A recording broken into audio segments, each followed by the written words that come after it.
சினிமாலயா நேயர்களுக்கு வணக்கம். நான் உங்கள் பத்திரிகையாளர் RS கார்த்திக்.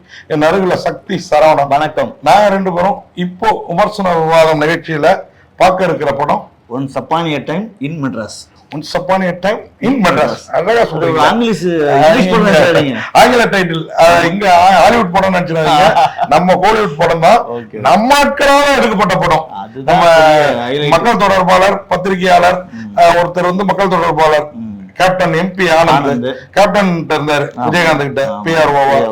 அதே மாதிரி இன்னொருத்தர் KSK செல்வா, அவர் ஒரு இணை தயாரிப்பாளர். அப்புறம் அது இல்லாம படத்துல பாட்டு எழுதியிருக்கிறது நடிச்சிருக்கிறதுலாம் பத்திரிகையாளர்கள்.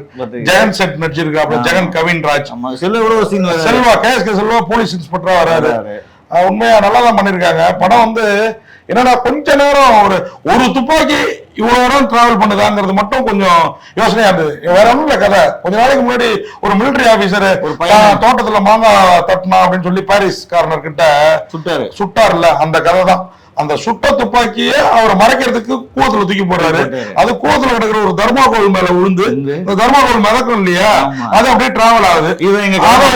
ஆமா, இங்க சுட்டல வந்து அவர் காட்டிக்கவே இல்லை. டேரக்டர் விஷயம் அது. அந்த மிலிட்டரி ஆபீசர் சுட்டது ரைட்டா தப்பா அதுக்குள்ளார போகவே இல்லை. அந்த துப்பாக்கி இவங்க கையில கிடைக்குது. யார் கையில கிடைச்சது, அது எங்கெல்லாம் டிராவல் ஆகி என்ன ஆகுது அப்படிங்கறதுதான் கிளைமேக்ஸ் முடிச்சு சூப்பர். டிராவல் ஆகிறப்ப எத்தனை பேரை சுடுது அப்படிங்கறதும் கதை. பரத் எல்லாம் இருக்காப்ல, அபிராமி இருக்காங்க. உண்மையா வேற லெவல் படங்க. என்னன்னா 4 கதை இல்லையா, என்னன்னா இது வந்து உண்மையாவே 4 கதை. பாத்தீங்கன்னா அபிராமி அவங்க பொண்ணு. ஆமா, அவங்க பொண்ணுன்னா அது டிரான்ஸ்ஜெண்டர்.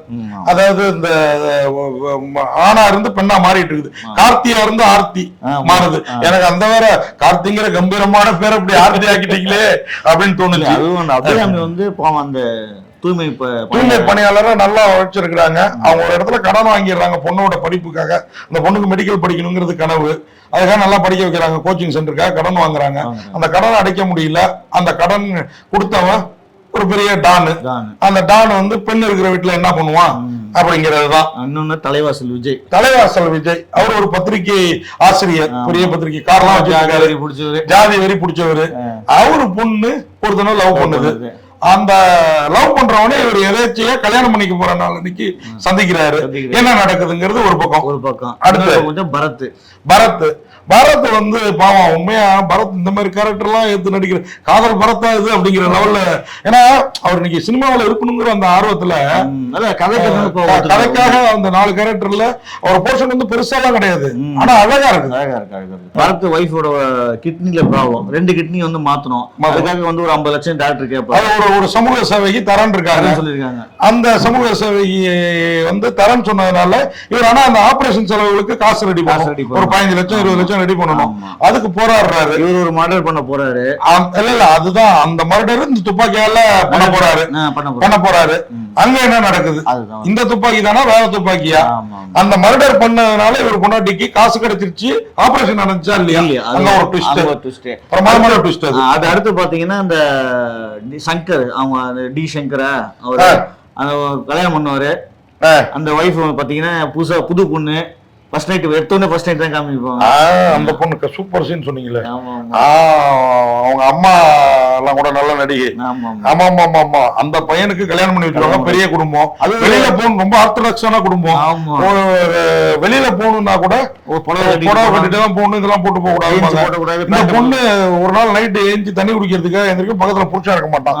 என்ன பண்றான்னு பார்த்தா வீட்டுலயே உதவியாளரா இருக்கிற ஒருத்தரை செஞ்சுட்டு இருக்கான்.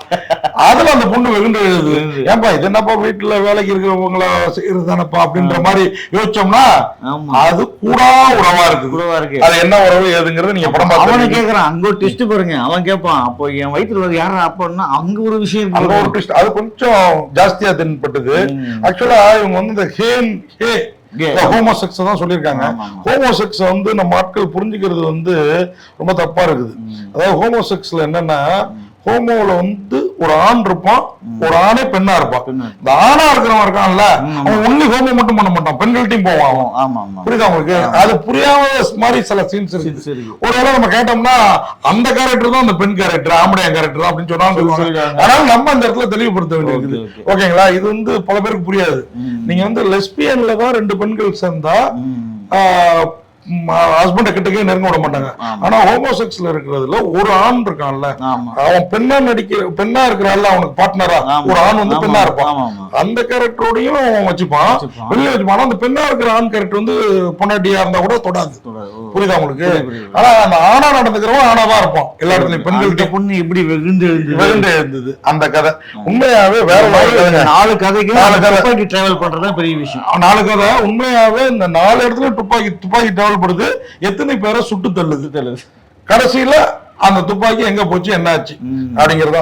அபிராமி எல்லாம் உண்மையா அருமையான நடிகைங்க. அன்னைக்கு விரும்பாண்டிலயும் அவங்க அருமையான நடிகை, இன்னைக்கு இந்த மாதிரி கேரக்டர்கள் எடுக்கிறப்பையும் பிரமாதமா பண்ணிருக்காங்க. கிளைமேக்ஸ்ல வந்து அப்படியே அவங்க பார்த்து துடிக்கிறப்போ, அந்த பொண்ணு பிரச்சனை நடக்கிறப்பெல்லாம் ரொம்ப நல்லா பண்ணி. ஆனா அவன் அபிராமியை விட்டுட்டு அந்த டிரான்ஸ்ஜெண்டர் போகணும், அவனை என்ன பண்றது? அது கூட பரவாயில்ல, என்ன மாதிரி இருந்ததுல டைலாக் நமக்கே மனசு கஷ்டம்.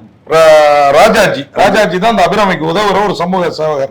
அப்புறம் கனிகா இருக்காங்க படத்துல, அவங்க தான் அந்த சமூக சேவையா பெண்களுக்காக போராடுறவங்க. ஷான் தான் நீங்க சொன்ன அந்த கேரக்டர். அப்புறம் அஞ்சலி நாயர் அவங்க இருக்காங்க. பவித்ரா லட்சுமி அவங்க தான் அந்த ஒரு கேரக்டர். தலைவாசல் விஜய் அப்பா கேரக்டர். தலைவாசல் பொண்ணு. ரைட். அஞ்சலி நாயர் இந்த இன்னொரு கல்யாணம் பொண்ணு. சையத் கல்கி நல்லா பண்ணிருக்காங்க. அந்த அதுவும் அவனுக்கு அந்த பங்கு போடுறதுல வர பிரச்சனை, சுட்டு தள்ளப்படுற இடத்துல வேற லெவல். பிஜிஎஸ் அண்ட் அதர்ஸ் எல்லாரும் நடிச்சிருக்காங்க. இதுல நம்ம பத்திரிகையாளர்கள் ஜெகன் கவின்ராஜ், KSK செல்வகுமார் இந்த படத்தோட இணை தயாரிப்பாளர். ஜெகன் கவின்ராஜ் ஒரு பாட்டு இருக்கா, நல்லா இருக்குது. இந்த TR பாணியில எழுதுறாப்புல அவரு, இதுலயும் நல்லா இருக்குது. இவரும் நல்லா பண்ணிருக்கிறாரு. இந்த படத்தை வந்து Friday film factory, dream house, BGS productions எல்லாம் இணைந்து தயாரிச்சிருக்காங்க.